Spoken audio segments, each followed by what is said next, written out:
ترمذی شریف میں 1187 نمبر پہ، ابو داؤد میں 2226 نمبر پہ، اسی طرح ابن ماجہ میں 2055 نمبر پہ حدیث مبارکہ ملتی ہے، جس کا مفہوم ملتا جلتا ہے کہ اللہ کے نبی صلی اللہ علیہ وسلم نے فرمایا ایما امرأۃ سألت زوجها طلاقا من غیر بأس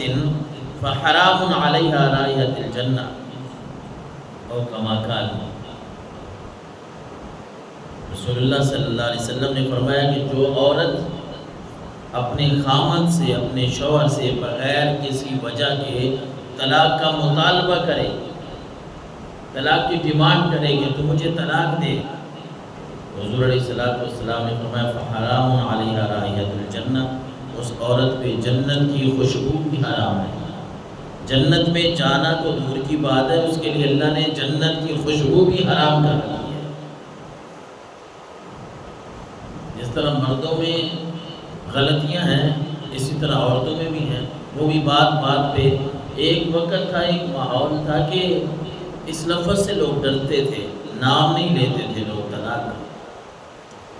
طلاق کا لفظ بولتے ہی نہیں تھے لوگ، بھائی گناہ ہے، گناہ سمجھتے تھے۔ حالانکہ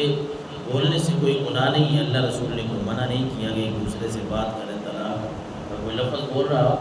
لیکن ہمارے بزرگ جو آج سے کچھ سال پہلے چلے گئے، ہمارے گھر کا جو ماحول ہوتا تھا، ہماری مائیں بہنیں جو ہوتی تھیں وہ کیا کہتی تھی؟ وہ کہتے تھے نہیں یہ نام اس کا نہیں لینا تو گناہ ملتا ہے۔ اور واقعہ ہے ہی اسی طرح کہ ایک دفعہ میں یہ واقعہ شاید سنا رہا تھا کسی دوست کو کہ طلاق کے معاملے میں ہم کسی جگہ پہ گئے تو فیصلہ کرنا تھا، میرے ساتھ ہمارے استاد تھے، مفتی صاحب تھے، ایک جگہ پہ ہم چلے گئے، وہاں پہلے ہی معاملات چل رہے تھے ان کے، اور جو ہمارے مفتی صاحب تھے استاد محترم استاد العلماء، وہ کوشش کر رہے تھے کسی طرح پہ حل ہو جائے۔ خیر جب وہ اس بات پہ ہم پہنچے کہ ان کا معاملہ حل نہیں ہونا، مسجد میں ہی بیٹھے تھے، کافی سارے لوگ محلے کے رشتہ دار بیٹھے تھے آپس میں، اب وہ کوئی تیسری چوتھی مرتبہ اس طرح ہم مل بیٹھے تھے بھائی شاید ہو سکے کوئی معاملہ حل ہو جائے۔ جب نہیں ہوا حل تو ہمارے استاد محترم کہنے لگے مفتی صاحب کہ اب آپ کا نا معاملہ حل ہونے والا نہیں ہے، لہٰذا اس طرح کریں، اب اس کے بعد کوئی ہمارے پاس آگے وہ آپشن ہی نہیں ہے، لہٰذا اس طرح کرتے ہیں، لڑکے کو کہنے لگے کہ آپ نا طلاق دے دیں۔ اس بات پہ دونوں راضی بھی تھے، ایک دوسرے کو چھوڑنے پہ دونوں خاندان۔ خیر جب بات طلاق کی آئی، لڑکا طلاق دینے لگا تو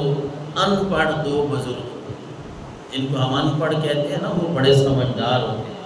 اور اللہ کا خوف ان کے دلوں میں بہت زیادہ ہوتا ہے۔ انہوں نے کہا کہ نہیں بابا جی مفتی صاحب ادھر نہیں دینی طلاق، مسجد میں نہیں دینی، ایک دوسری ساڑھے محلے ہی نہیں دینی، اگر اس نے طلاق دینی بھی ہے آپ کا حکم ہے، اب شریعت جہاں آپ کہیں گے ہم وہاں تک جانے کے لیے تیار ہیں، لیکن ادھر نہیں۔ آپ کسی کو حکم دیں اس کو ہمارے محلے سے باہر لے جائے، ہمارے محلے سے باہر لے جائے، یہاں اگر اس نے طلاق دی تو ہمارے اوپر بھی عذاب آئے گا۔ حالانکہ میں عرض کر رہا تھا کہ کسی قرآن حدیث میں اس طرح نہیں ہے کہ کوئی طلاق مسجد میں دے یا محلے میں دے طلاق ہو جاتی ہے، لیکن لوگوں میں خوف و ہراس اس وقت اتنا تھا، لوگ ڈرتے اتنے تھے اللہ سے، اللہ کے رسول سے، کہ اگر اس نے اگر ادھر طلاق دی تو ہمارے اوپر بھی ہو سکتا ہے عذاب آ جائے، اور انہوں نے نہیں دینے دی۔ وہاں پہ مفتی صاحب نے دو آدمیوں کی ڈیوٹی لگائی جو وہ باہر لے گئے، اور واقعی اسی طرح ہی ہوا۔ یعنی لوگوں کا ایک یہ ذہن تھا، کچھ سال پہلے کی بات ہے، لیکن پھر موبائل جب آیا، پہلے ٹی وی تھی، وہ تو چلو ایک گھر میں کوئی ایک آدھ ہے، کچھ لوگ دیکھتے ہیں کچھ نہیں دیکھتے، کچھ تک بات پہنچتی ہے کچھ تک نہیں پہنچتی۔ کوئی گھروں میں یہ تھا کہ بھائی مائیں بہنیں ٹی وی نہ دیکھیں جی، کچھ گھروں میں یہ تھا، پھر وہ ٹی وی، پھر موبائل آ گیا، پھر نیٹ آ گیا، پھر ہر بندے کے ہاتھ میں وہ ٹی وی آ گیا، اور پھر ہر بندے نے سن لیا کہ طلاق کیا ہوتا ہے، نکاح کیا ہوتا ہے، پھر انہوں نے مذاق بنا دیا اس کو۔ تو میں کہہ رہا ہوں کہ پہلے جو طلاق کا لفظ تھا جس سے لوگ گھبراتے تھے، لوگ سمجھتے تھے طلاق فلاں دے گا تو عذاب ہمارے اوپر بھی آئے گا، اب اسی لفظ کو لوگوں نے کھیل تماشا بنا دیا، حالانکہ اللہ نے قرآن میں فرمایا والا رب العالمین کے جو معاملات ہیں انہیں مذاق نہ بناؤ۔ ابھی آپ لوگوں کو بتا دیجئے وَلَا تَتَّخِذُوا آیَاتِ اللَّهِ هُزُوًا، کہ اللہ کی آیات جو ہے نا، اللہ کے جو احکامات ہیں ان کو مذاق نہ بناؤ، ان کے ساتھ کھیل کود۔ آج تو فلموں ڈراموں میں یہ لفظ تو آپ استعمال ہوتا ہے، ہماری مائیں بہنیں بیٹھی ہیں دیکھ رہی ہیں، ٹی وی کے اوپر فلم چل رہی ہے، ڈرامہ چل رہا ہے، اس میں وہ تاثر یہ دے رہے ہیں کہ بھائی آپ نے طلاق لینی کیسے ہے۔ ڈرامے کا سین اس طرح بنایا گیا ہے، فلم کا سین ہی اس طرح انہوں نے ترتیب دیا ہے کہ اگر آپ کے گھر میں کوئی انبن ہو چھوٹی سی بس آپ طلاق لیں اور جائیں، جان چھڑائیں آپ۔ حالانکہ اللہ کے نبی صلی اللہ علیہ وسلم نے فرمایا لا تسأل المرأة زوجها الطلاق في غير كنهه فتجد ريح الجنة وإن ريحها لا يوجد من